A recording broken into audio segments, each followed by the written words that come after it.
Hi, everyone, and welcome back to Time 100 Talks. I'm Edward Felsenthal, Editor-in-Chief and CEO of Time. If you haven't joined us before, Time 100 Talks is our new live event series where we bring together extraordinary leaders from across fields and around the globe to spotlight solutions and encourage action and progress toward a better world. Today, we're excited to be joined by Claire Babineaux-Fontenot. Claire is the CEO of Feeding America, a network of 200 food banks across the US that are innovating to meet a surge in demand. We also have with us Ngozi Okonjo-Iweala. She is chair of the board of Gavi, the Vaccine Alliance, which is an organization that will be key to the global distribution of any future COVID-19 vaccine. And we have Dr. Deepak Chopra, founder of the Chopra Foundation, and of course, known around the world for his focus on mind and body wellness, something we're all striving for in these times. They will be talking about the power of philanthropy, how people around the world are coming together to help others at this moment, and about the importance of wellness and self-care in these trying times. I'd also like to thank our partner, Unilever, for helping make today's conversations possible. And before we begin, I wanted to share a recent episode of Time's new video series with Katie Couric. She spoke with a New York City sandwich shop owner who's doing his part in the midst of this pandemic. The line is literally wrapped around the hospital. I mean, it's unbelievable. You can't imagine how many hospital and how many medical workers it takes to do what they're doing. We pull up to deliver and they're just so excited. You can see the excitement in their faces. You know, I mean, who am I? I'm obvious't no big deal, certainly during this whole thing. And it was a moment that was pretty incredible.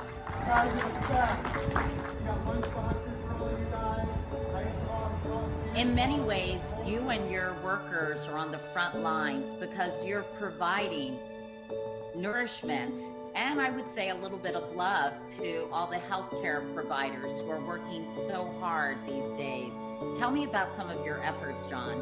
So first of all, we're doing direct donations to hospitals. So we're feeding these amazing workers, these medical workers that have been heroes to this thing. So for example, NYU Langone is one of our hospital partners, and we're going to them and dropping meal boxes. You know, just today we delivered almost 150 boxes to them. Sort of our standard order for people that would be if they were coming in. So it's our signature sandwiches, a bag of chips, and a chocolate chip cookie. The second way is we started providing our own private label olive oil that we import from Italy directly.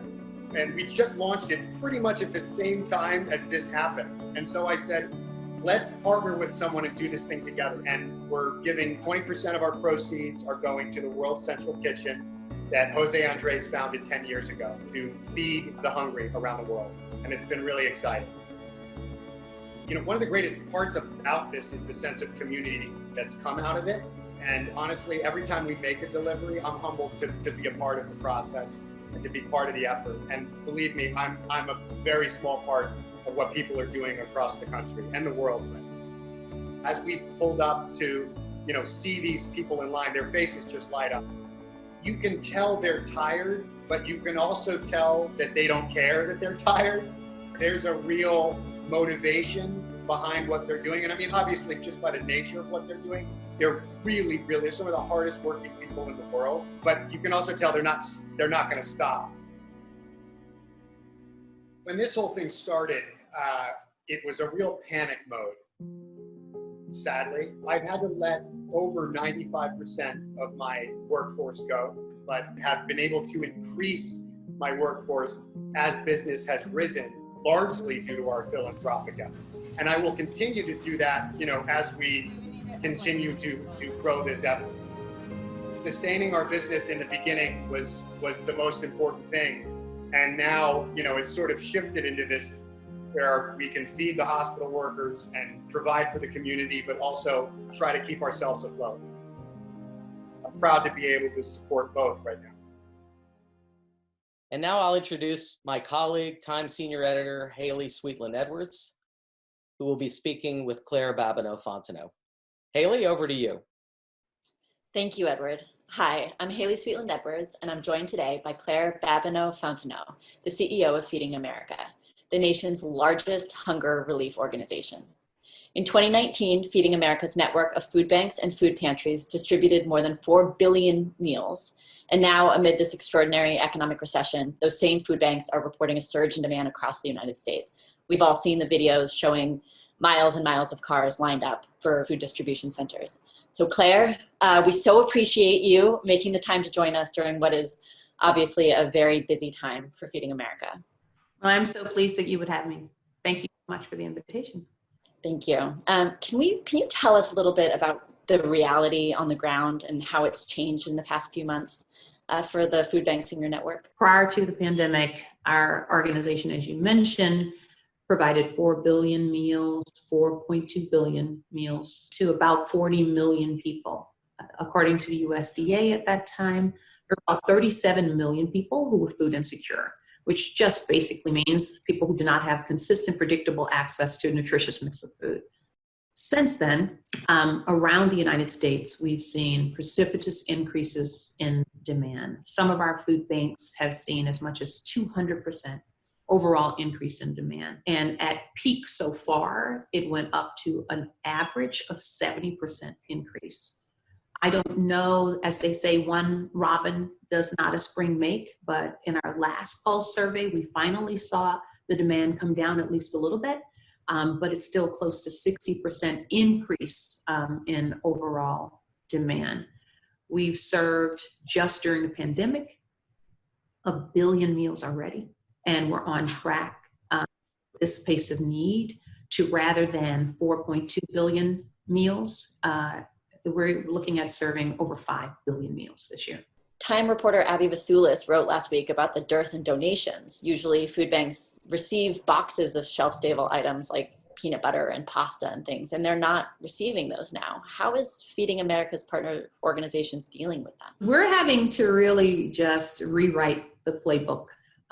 We have had some really deep partnerships over decades with some manufacturers. Some of them have committed lines of production just to provide food to people facing hunger, knowing it's for donation purposes alone. Now, we know that that's not sustainable, but in these desperate times, people have really, really been very innovative and creative. We have had additional partnerships, direct partnerships with manufacturers ourselves, where we've purchased food. Our estimates are that over the course of the first 6 months of this pandemic, that the impact on our network is going to be to the tune of about $1.5 billion of negative impact. Part of that is because we're having to purchase food rather than being able to rely upon donated food. And we've made some progress. We have had a remarkable outpouring of support. We have deepened long-term relationships. We have developed brand new ones. The country has rallied around their neighbors in ways that are so meaningful. I'm optimistic that we'll continue to make progress, but I think it would be naive for me to suggest that there aren't some tough days ahead for people. But any organization is going to stand and deliver. It's going to be the food banks and pantries, et cetera, that are part of the network that I'm so privileged to work with. Absolutely. We've seen people out there, amidst a pandemic. What are some of the ways that these food banks and food pantries are adapting what they're doing, at the time, in a time of infectious disease? Our normal distribution methodology has not been sustainable during this crisis. Ordinarily, the most efficient way to provide people with food is to gather a lot of people in a place where there's a lot of food and then just quickly distribute it out to people. We're not able to do that in this environment because that's not safe for the people who are receiving the food, who the last thing that they need is, on top of food insecurity, to have to deal with the safety issues of coming to get the food, but also for the people inside of our network, including volunteers who are out there trying to help them.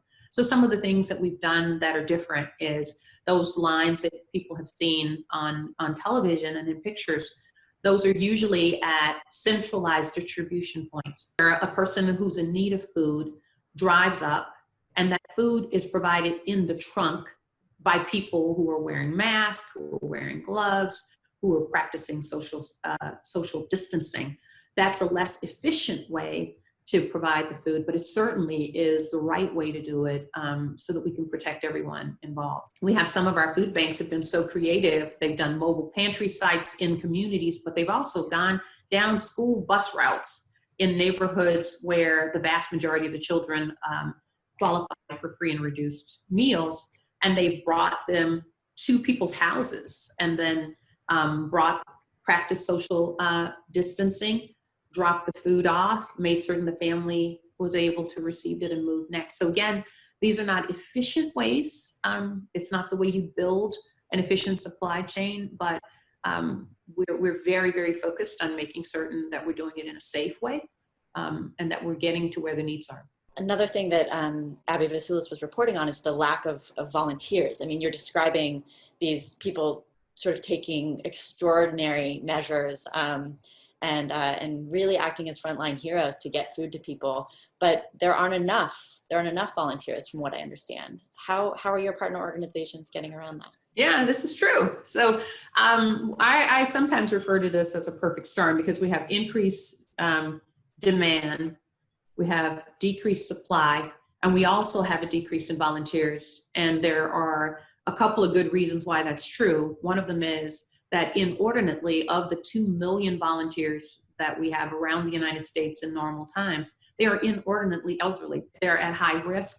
It would be imprudent, inappropriate, and unsafe for them to continue to provide food.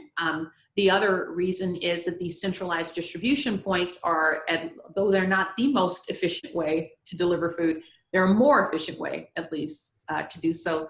So some of the volunteers can't even travel to the point of distribution safely to be able to provide help. So what we've been doing is we've been very creative. Sometimes it's been through partnerships with the National Guard. They've been invaluable for us. They've come out and helped at these distribution sites. Sometimes it's partnership with another nonprofit like Team Rubicon, which is an organization that gets out during disaster relief and really gets out on the front lines during disaster and helps to distribute food. So their volunteers are very skilled at food distribution. They also, by the way, mostly are veterans. 70%, I believe, of their volunteers are veterans who are doing this as another way to serve their country, which is remarkable. So we have partnerships like that. The reality is that we still need help. One of the things I consistently encourage people to do is certainly, if to the extent that you're able to provide resources, please do. We value every dollar we receive. So you can go to feedingamerica.org and you can donate to the COVID-19 fund, and every single penny that goes into that fund goes right back into local communities. Feeding America's national office does not take any cost out of it, because we know at this moment in time, that's one of the ways that we can help, by making sure all of your dollars and cents go straight to local communities. So that's something. But the second thing that you can do on that website is you can actually find your local food bank. There's a food bank locator at on feedingamerica.org. You go in, you type in your zip code, and then that will tell you what's the food bank closest to you. And then you can directly contact that food bank and ask them, do you need food? Do you need volunteers? When are you going to have a distribution? And you can have that meaningful impact in that community that you either live in, or you might have gone to school there, or your parents might live there now. So one of the great things about our network is that we have such reach that whomever it is that you care about and wherever it is that they live, be it Puerto Rico or Dallas, Texas, our footprint includes that community. So what we're seeing in the economic numbers is, more and more people are filing for unemployment every week. Do you foresee there being a downtick in demand, or are we just going up and up? This is unprecedented for everyone. What I can tell you is what the data from the immediate previous recession showed. During that recession, we saw increases in food insecurity for 2 years after the actual event itself. And we didn't return to pre-recession rates of food insecurity until 10 years later. What's so sad is we had just gotten to those pre-recession rates in that 37 million. Of course, 37 million is 37 million too many. but that represented a precipitous decrease over a 10-year period. Time will tell, but our own internal data says that the numbers are going to continue to tick up at least for the next 2 years. You said you wanted to start talking about where we were before the pandemic. This, the extraordinary food insecurity prior to this. What do we do as a country that is supposed to be the wealthiest in the world about this kind of food insecurity? What can we do? The first thing is to be well educated, be well informed.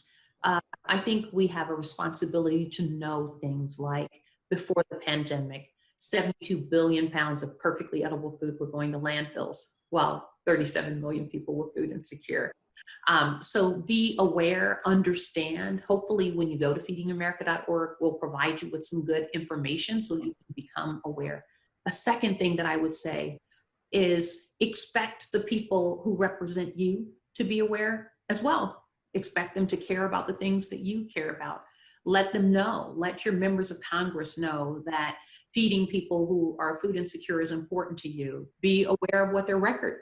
My biggest concern is actually not what we're going to do in the immediate, because of the immediate impact of this pandemic. My concern is what's going to happen when the cameras are gone. It is likely that another 20 million people are going to be food insecure. It's likely that most of them are going to be kids and the elderly. And I just really hope that we remember them then. That's a perfect way to end. And thank you, giving advice to us and the whole TIME community about how we can help during this sort of extraordinary period of fragility in our food system. Thank you. Thank you so much for having me. I sincerely appreciate it. Thank you for being here. And now I'd like to turn it over to my colleague, Alice Park, TIME's senior health correspondent. Alice will be speaking to Ngozi Okonjo-Iweala, the chair of the board of Gavi, the Vaccine Alliance. Over to you, Alice. It's my pleasure to welcome Dr. Ngozi Okonjo-Iweala. She has a very long list of accomplishments, so I'll only highlight a few here. She is chair of the board of the Gavi Alliance, that's the Global Alliance for Vaccines and Immunizations, and former finance minister of Nigeria. She has also served as managing director at the World Bank and is currently chair of the African Risk Capacity, an agency of the African Union that helps member states prepare for and respond to extreme weather events and natural disasters. Dr. Okonjo-Iweala, thank you for joining us today for this TIME 100 Talks. Thank you, Alice. We are seeing an unprecedented show of force in response to this pandemic, to COVID-19, from governments, the public sector, as well as private sector and philanthropic organizations. Gavi is a great example of this. It works with the WHO, UNICEF, the World Bank, as well as the Bill and Melinda Gates Foundation, governments, and corporate partners. It really takes a village. Can you describe why each of these partners are so important to fighting a pandemic like COVID-19 and what each brings to the table? Thank you, Alice. Well, COVID-19 needs an international effort. It needs the cooperation of the international community to do it. So both philanthropic organizations, multilateral organizations, they all bring something special to the game. And in the case of Gavi, it's the Global Alliance for Vaccines and Immunizations. So actually it's an alliance with WHO, UNICEF, the World Bank. We're all part of that alliance. With respect to the WHO, of course, everybody knows that this is the global organization for world health that looks at all the issues, including regulatory issues surrounding the health of the whole population. And for this COVID pandemic, WHO is the organization that decides when something becomes an epidemic and a pandemic, when it's an emergency of global proportions. So their role is very important. WHO, of course, also has the duty of regulating and pronouncing on different kinds of treatments and drugs. And it has very specialized committees that helps it to do this. and setting out criteria for us to know that the quality of certain types of treatments and drugs is okay. All this comes from WHO. So WHO is a very specialized and needed agency in the world. I'm just describing some of what it does, but among other things. So that's why it's an important part of this endeavor. Of course, philanthropic organizations like Bill and Melinda Gates. You know, Bill and Melinda Gates Foundation is one of the foremost foundations working on vaccines for the longest time. And there's a lot of expertise housed there. They are also big funders of healthcare all over the world, both in the United States and outside, and globally through WHO. So they also bring something. With respect to Gavi, the foundation is actually the second largest funder. And I think it's the biggest investment of the Bill and Melinda Gates Foundation. So all of us are in this together on this COVID-19, from the research into vaccines, which Gates is involved with others, to the regulatory issues and the quality issues and oversight issues of WHO, to Gavi, which makes the vaccines available in an affordable and equitable fashion to the rest of the world. If Gavi did not exist, you would have a situation, and that has happened in the past, where life-saving vaccines come out and only the rich countries can get access.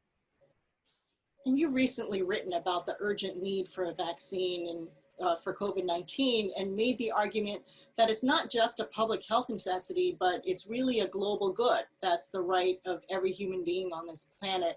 Why is a vaccine against COVID-19 so important for the world? COVID-19 is a virus that we've never seen quite before. There have been other coronaviruses, but this one seems to be different because so little is known about it. And it spreads so rapidly. So that means that no one in the world is safe until everybody is safe. No country is safe until every country is safe, because it can go from one to the other. In that circumstance, it means that the entire world should be interested in making sure that everybody is vaccinated against this. And that is why the vaccine must become a global public good, that where the issue is not about profits to be made, but the issue is getting access to all of humanity for this vaccine. I want to bring in a question here from one of our viewers from Nigeria, Daniel from Nigeria, who asks, how can we demystify the myth trailing the COVID-19 vaccine and the fear surrounding the pandemic? You talked about the importance of making sure that life-saving vaccines are distributed throughout the world, and yet many of the ones that we know can help prevent diseases at this point, the existing vaccines, aren't still reaching many of the people who need them. How does an organization like Gavi address that issue, both of stigma as well as, you know, practical problems of distributing something like a vaccine to anyone who needs it? Well, first of all, let me address the distribution issue. Gavi has built a platform and has financial instruments which it uses to make sure that enough volumes are produced of any vaccine. We have something called the Advanced Market Commitment, which enables us to incentivize manufacturers by working with them on large volumes, committing ahead of time to purchase enough volume that will make it worthwhile for them to do this. We also have advanced purchase commitment, which enables us to actually pay upfront for certain vaccines to be produced. And we've deployed both instruments in the past very successfully. So with that, we hope that we can also use the same instrument for COVID-19. It's going to be an absolute challenge, because this time we're not talking of millions of doses. We are talking of billions if we are going to reach the whole world. So it will be a regulatory issue, it will be a logistical issue, it will be a financial issue. But working together with WHO, with CEPI, the Coalition for Epidemic Preparedness, Gates Foundation and others, I think this international effort combined can help us deliver on the distribution and the affordability. Gavi has been able to negotiate in the past to dramatically reduce the cost of vaccines. For example, certain vaccines that may cost $100 a dose, Gavi is able to negotiate it down to $4 or $5 because we deal in large volumes, so we can promise quantity and the manufacturer can still make a margin. So that's on the distribution and equity affordability side. With respect to the issues of stigma and the anti-vax movement, that's a lot more difficult. I understand that and know that right now there's a lot in social media, there's a lot of fear. First, there's fear of COVID-19, because people have never encountered this before. And then there's fear of what this brings, which leads people to be afraid of the vaccine. All I can say is that people should remember that if not for vaccines, many of us would not be here. We would have died as infants and children. Vaccines have saved so many lives, and we can give you actual statistics. For Gavi, since it started work in 2000, we've vaccinated 760 million children, and we've saved 13 million lives that would have died if not for that. So if you apply this to the COVID-19 vaccine, the vaccine is for good. And I can tell you that there'll be no chip. Some people are saying a chip for tracking people will be put inside, and other kinds of myths. We just need to work with civil society, with communities, with media like yourself, Alice, to spread the word that when this vaccine is available, no one will allow it to be administered unless they are sure of the safety and the quality. How difficult has that been with other vaccination immunization programs? I know that Gavi has been very active in addressing some of those social and cultural barriers as well. How successful have they been, and could you just comment briefly on some of the programs that have worked best? Is it working with local leaders? What's worked best to really address some of those very deep-seated concerns that some people have about vaccines? I think that I can take the example of polio, where even in my own country, there was some, anti-vax feeling against it at a certain point in time. In other places, parts of Pakistan, India, and so on, you have these flaring up.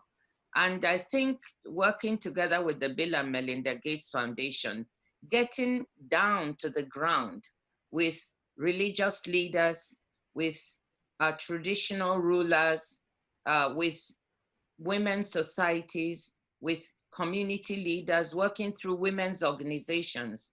All these channels, church groups, have been used as ways to try and get the information to people to say, this works.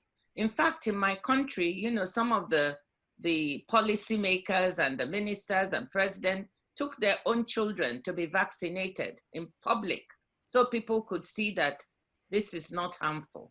So I think you deploy all the means you can to be able to do this, to convince people. And before we leave vaccines, I wanted to ask you about the importance of having campaigns already in place, even before we have a vaccine. Looking at where we are right now with the research and development, when, in your view, do you anticipate that we will have a vaccine?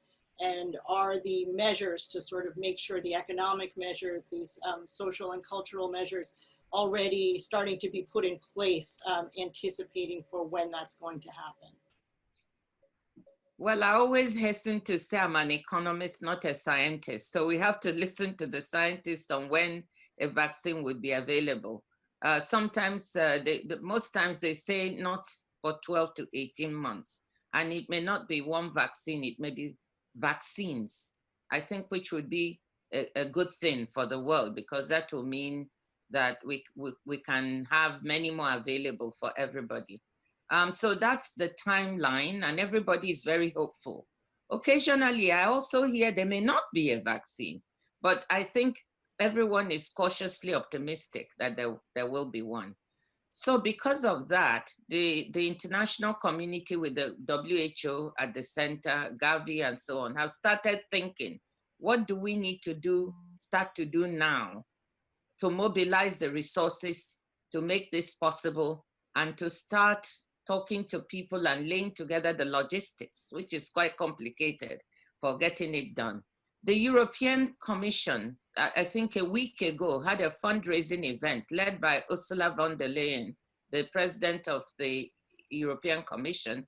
There were many heads of state from all over the world, and they raised about $8 billion towards the economics of this, to be able to support the development and manufacture and begin to incentivize the distribution. So the platform is being created even as we speak. We have started already. That's great to hear, and I'm not surprised that it's already underway. There is an intimate connection between economic development and health, and that's something that you, of course, are quite familiar with, but that many countries, I think, might have taken for granted, as we're seeing now with building clashes between public health needs and economic pressures. As both an economist and a public health advocate, you're really a bridge between those two competing forces. So I'm curious about where you stand on this question of how best to balance the pressures to reopen countries for the sake of the economy and the public health pressures to stay closed, for the right amount of time in order to control the virus. I'd love to get your perspective as you're seeing what's happening around the world and hearing about countries reopening and some of the resurgences of cases in those countries. What is your way of looking at the best way to balance those two forces? It's a really difficult question and a really tight challenge. And as you say, it's both a health one and an economic one. My own particular bias, and this is my personal opinion, is I tend to want to see evidence that on the health side, things are beginning to improve before one starts opening up, even though I know the economic costs are heavy. Why do I say that? Because the longer the health issues linger and are not properly dealt with, the later you will pay a heavier price economically. So I tend to say, on the balance, let's make sure that we're on the downward trend with respect to the number of cases of this virus before we start opening up. Several countries have good examples. New Zealand, for instance, they had a very quick lockdown, and now they're opening up, or they've opened up in a phased and careful fashion. And I think that works. So we do have a few countries to look to as to what is a good way to do it. I think you need a plan. That makes a lot of sense. And I know it's a very difficult question that many countries are grappling with right now. I want to move on to another very difficult issue, but you've spoken eloquently about the connection between public health and another big issue facing our planet, which is climate change. Why is clean and renewable energy so important to combating a pandemic like COVID-19? Well, I think, if the world does not work on issues of climate change, you face, right now we have what is called a perfect storm in many countries: economic crisis, health crisis, and certainly you don't want to add to that also a climate change crisis. So that is why we have to act now, because not acting on climate change will compound the number of issues that we have to deal with. If you notice, during this time of little activity in the world, many pictures were shown of cities with clear skies, which many of us had not seen before, be it Beijing or New Delhi or San Francisco, or all these places we were able to see, which shows you that there's a very big problem. That pollution is a climate change issue that also takes many lives. And that people whose lungs are compromised are very susceptible to COVID-19. So this is a real issue. If we continue to pollute the atmosphere the way we are doing, and we have this pandemic, we could be compromising a lot of people whose lives will go. And we don't know the way the weather will warm or cool going forward. And that can give rise to all sorts of viruses that we are also not familiar with. So that is why we cannot forget that we need to move towards a cleaner atmosphere a clean environment, and that all these things are not divorced from each other, but are related, and we have to handle them together. We need to build back better. So that's my final point. If we are going to inject some economic stimulus into our economies to recover from the ravages of this pandemic, let's not go back to the old ways of doing things. Let us build infrastructure in a way that is more lower in carbon emissions and more climate friendly. That means moving towards things like solar and renewables. And that's why I make that link. We can't go back to business as usual. We need to go to business unusual. And finally, in closing, I want to just bring in a question from Raj Kumar from India, who asks, how would you change the world for good after COVID-19? And, you know, obviously he's referring to what you hope emerges from this pandemic to make the world a better place for everyone. That's an excellent world question. I think we need to learn some lessons from COVID-19 that should want us make the world better. One is the vulnerability of the whole world. I think it must have been amazing to many people in poor countries to see that the health systems of rich countries were also overwhelmed by COVID-19. So the feeling of we're all in it together is very important. So when we come back post-COVID, we know we need to work with each other. And that brings me to interconnectedness. This pandemic has also shown that you cannot sit safely in your rich country or your poor country and think, I'm fine, I'm safe, I've dealt with my own problem. That doesn't work.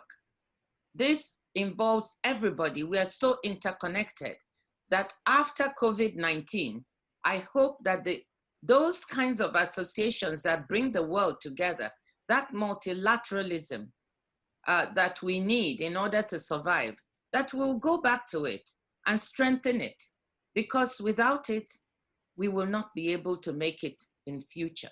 This is not the last pandemic we're going to have. There will be others. So we better make the world a better place now and look out for each other. We better make sure that those at the bottom of the ladder are not pushed further back, that inequality is not exacerbated. Let's bring everyone up so that we can survive and not perish. A good reminder for everyone. Let's bring everyone up. Thank you, Dr. Okonjo-Iweala, for sharing your expertise and your insights with us. As always, you've given us a lot to think about and some strong foundation on which to build our discussions in coming weeks and months. Thank you, Alice. A pleasure. Now I would like to turn it over to my colleague, Haley Sweetland Edwards, Time Senior Editor. Haley will be speaking with Dr. Deepak Chopra, founder of the Chopra Foundation. Over to you, Haley. Thanks, Alice. Hi again, everyone. I'm now joined by Deepak Chopra, founder of Chopra Foundation and the health company Chopra Global. Most of us know Deepak for his extensive body of work on wellness and mindfulness, long before those became buzzwords. And his latest book is Meta Human, Unleashing Your Infinite Potential. It's all about transcending our personal limits, which is probably something we all could use a little help with these days. Deepak, thanks so much for making the time to join us. Thank you. So how long have you been on lockdown now? Ever since it started, so I would say more than 6 weeks. So many of us are in a situation where we're starting to feel stir crazy, just trapped. Do you have any advice for us? Well, what's really happening right now is that the world is going through what I could call a grieving process. Grief is when you lose something that you assumed was normal, that you took for granted. There are stages of grief. First there's denial, then there's anger, then there's frustration, then there's helplessness, then there's resignation. But ultimately, for those of us who want to be aware, there has to be acceptance. You have to accept what's happening right now, because if you don't, there's no solution. There's only panic and the recycling of panic, irrational behavior, stress, inflammation, compromising the immune system, etc. if you don't accept. So don't resist, accept what is happening, and then ask yourself. Once you get to acceptance, then you can ask yourself, what does it mean? And to me right now, the meaning is, why do we take existence for granted? I'm a physician. I see patients, and very frequently when they're in the throes of a heart attack, they have maybe 1 hour, 2 hours to live, they suddenly realize that they took existence for granted. And then they go through these stages that I just told you about. Now the whole world is going through this. So I love that idea of not taking existence for granted, but I want to take a couple steps back.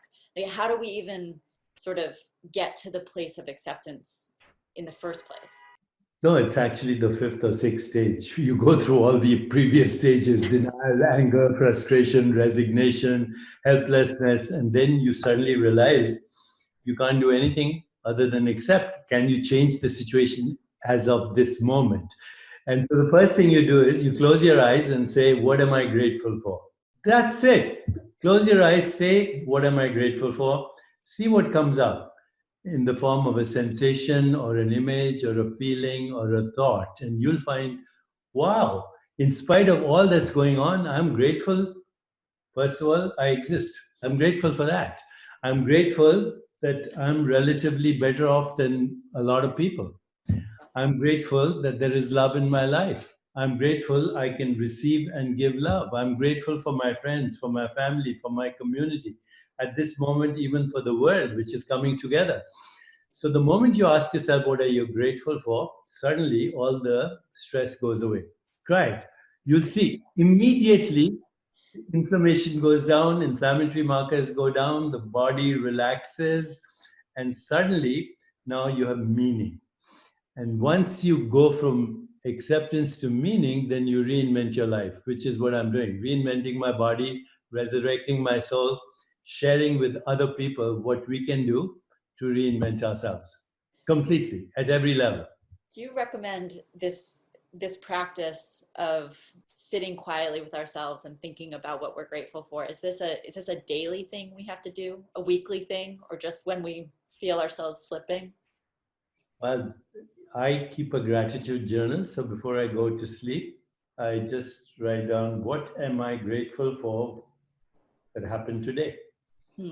Then whatever comes, I jot it down and look at it. I suddenly feel good. Now you can also ask other questions. Who am I beyond my perceptual experience of a body? What do I really want for myself, for the world? Do I have a purpose? So once you start asking those questions, even if you don't want to answer them, that's fine. Just ask the questions, see what comes up. You'll get a sensation, an image, a feeling, a thought, an emotion, an insight, an inspiration, a creative epiphany, an encounter, a synchronicity, a meaningful coincidence. That's it. So this is obviously a moment of extraordinary pain and anxiety and heartbreak for so many people in the world. Is there something that is positive about this pandemic that we can learn, that we can appreciate from it?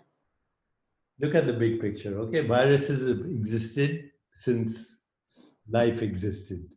Viruses are part of a community called the microbiome. They are responsible for 99% of the genetic information in your body. So viruses, fungi, bacteria create the enrichment of life in your microbiome. Coronaviruses have existed forever. This is the latest mutation. And mutations, in my view, occur when the ecosystem of existence, your body is an ecosystem. The cells in your body are ecosystems. Even your DNA is an ecosystem. And what is it? An ecosystem of life, of the biosphere. There are two kinds of biospheres. One is the biological experience you're having of your own body. Then there's the extended biosphere. The air is your breath. The stars give you the atoms that make your body. The rivers are your circulation. The trees are your lungs. And suddenly they're all actually getting better. The birds are singing. The sky is clearer. The waters look bluer. In Hyderabad, where is the extreme pollution, people are breathing for the first time. The Himalayas can be seen from hundreds of miles away. Fish are returning to even the canals of Venice. So the ecosystem, the biosphere, is repairing itself right now. And as a result of that, your biological biosphere is also repairing itself because the two go together. Some of the research is showing that it's pollution more than ever that has actually exacerbated the weather patterns, movement patterns, the mass movement across the world. All that has quieted down. It also, we now know that it's possible to live in an oil-free economy. All that is changing right now. So when we come out of this, I hope we'll move collectively in a direction where we don't see the pandemic as a curse, but as an opportunity to reverse climate change, help sustainability, create a world with more peace, social and economic justice, healthier and happier and joyful. So much of your work, it does exactly what you just did in that answer, which is take problems and solutions and globalize them. And every adversity, it's a cliche, but it's a profound cliche. Every adversity is an opportunity in disguise. So I love that. And I want to take it back again to the personal, which is so many of us, again, are in a point in this pandemic where it's like we've been locked down for 9 weeks, 2 months, whatever it's been. And people are really hitting a wall. They're lonely. What sort of practices do you recommend in addition to the gratitude journal, in addition to trying to think about, who we are outside of our... We are social animals. All primates are social animals. All mammals are social animals. It's unnatural to be isolated and also to be physically distant. It's unnatural. Mammals thrive on touching, cuddling, cooing, kissing, hugging, engaging all the time. That's how a mother bonds with the baby. Now we can't do that. Okay, so we have to accept that, number one, but this is an opportunity for us to become more intimate with ourselves. And when you become intimate with yourself, you become intimate with others. So you can be intimate with others right now through the technologies we have. You could be intimate with the world. You could give somebody in South Africa a dopamine hit just by sending them an emoticon with a kiss or a hug. You can create pandemics of serotonin, dopamine, opiates, and oxytocin in the neural networks of the globe right now. Pandemics of kindness. I love that. This is what I do. Make 2 people happy today. Just 2 people in your life. Send them an emoticon and give them 4 things. Attention, which means listening. Appreciation, tell them you admire them for the gift they bring to you as their presence. Affection, tell them you love them. And acceptance, don't try to change them. And then do that with 2 people and let them do that with 2 people. And we have a global pandemic of happiness. A chain letter of happiness. That's right. That's wonderful. Do you find that you're able to connect with people over video and text? Yes, I'm doing a lot of that, but I'm also looking at some of the very interesting data that's coming out. If you do it, these days everybody's modeling, modeling the pandemic, modeling how many infections, how many people are dying. And you can see there's a diversity of models, and the information we're getting from different parts of the world is very diverse. But 2 things have become clear. One is that those who have chronic illness, chronic depression, chronic anxiety, and chronic inflammation, which happens, by the way, in certain demographics. So if you live in a zip code, which is very impoverished, and that's why African Americans and other minorities and people of color are getting more sick, because if you look at their zip code, everything is compromised. Education, jobs, sanitation, conditions of living, socioeconomic status, crime, all of that is compromised. So they are getting sick, but also the elderly are getting sick because they have infirmity and chronic illness. But now something else is happening. Younger people are getting sick too. And what we are finding is that all of the people who are getting sick either have chronic inflammation, and then on top of that, they have what is called an inflammatory storm. So their body goes into inflammatory chaos.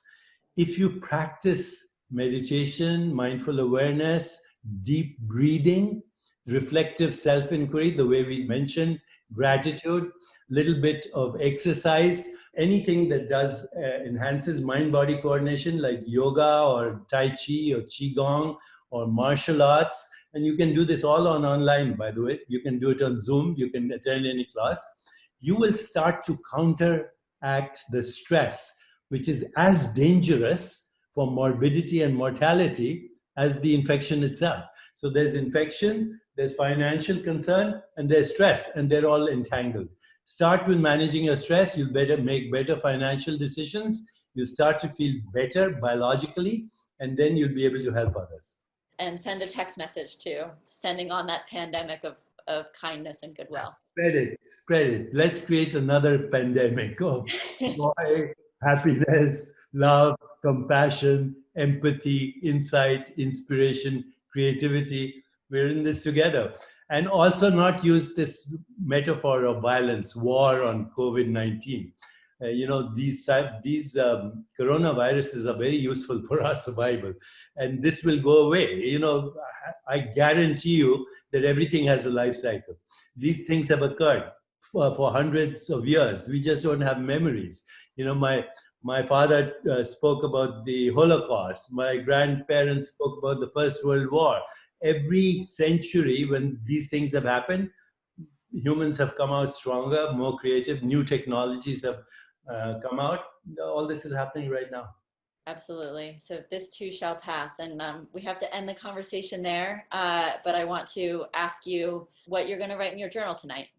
Well, one thing I'm grateful for is the opportunity to speak to you so we can actually help people see the opposite of what they're going through. Every experience contains its opposite. So whatever experience you have, the opposite is there, and there's everything in between.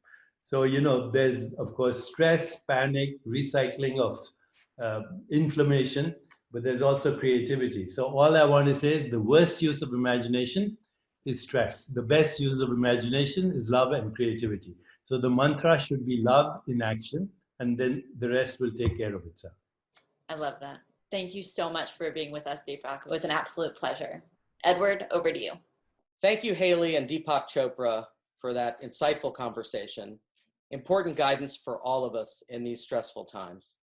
I'd also like to thank my colleague Alice Park, Claire Babineaux-Fontenot, and Ngozi Okonjo-Iweala for joining us earlier in the program. And thanks to Unilever for helping make today's conversations possible.